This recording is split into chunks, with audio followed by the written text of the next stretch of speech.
Hi friends, நம்ம பார்க்க போகிற திரைப்படம் பேர் வந்து டியூன் 2. டியூன்னா குன்றுன்னு சொல்கிறாங்க.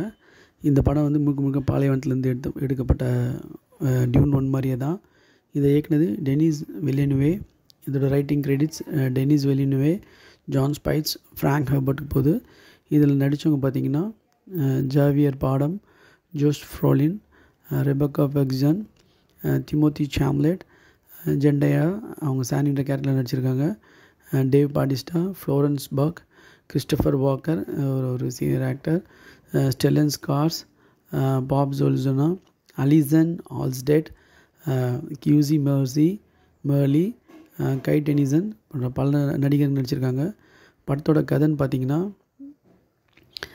தனது குடும்பத்தை அழித்த சதிகாரர்களுக்கு எதிராக பழிவாங்கும்போது பால் அட்ரிசானி மற்றும் ஃப்ரீமன் சேர்ந்து இணைஞ்சு அந்த இதை தகர்க்கிறாங்க. அதான் கதை. படத்தோட கதைன்னு பார்க்குறத விட இதில் வந்து விஷுவல் எஃபெக்ட்ஸு, மியூசிக்கு,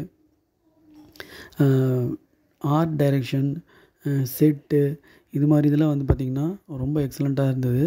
இதோட ஃபஸ்ட்டு சீனே பார்த்திங்கன்னா ஒரு மணல் இதில் தேடுற மாதிரி வரும். பாலைவனத்தை வந்து இதை விட அழகாக எந்த படத்துலையும் காட்ட முடியாது. டியூன் 1 இருக்கட்டும், டியூன் 2 இருக்கட்டும். டியூன் 1 வந்து 5 ஆஸ்கர் அவார்டு ஏர்ன் பண்ணிச்சு. 10 நாமினேஷன்ஸில் வந்து 2021 வந்தது.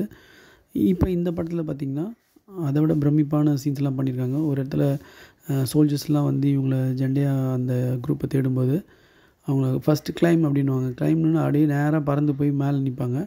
மேலேருந்து அப்புறம் பார்த்திங்கன்னா ஒரு சுவிட்ச் மாதிரி வந்து துப்புன்னு விழுவாங்க. ஸோ அந்த சீன்லேருந்து ஒரு சீனும் விஷுவல் எஃபெக்ட்ஸ் வந்து பயங்கரமாக இருந்துச்சு.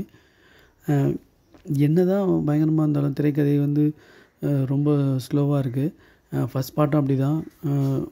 வித்தியாசமான ட்ரெஸ்ஸிங், என்னடா இது படம் பயங்கரமாக இருக்குதுன்னு பார்த்தா கொஞ்சம் நேரம் போக அலுப்பு தட்டுச்சு. இந்த படத்துலேயும் அது மாதிரியான ஒரு ஃபீல் தான் வருது.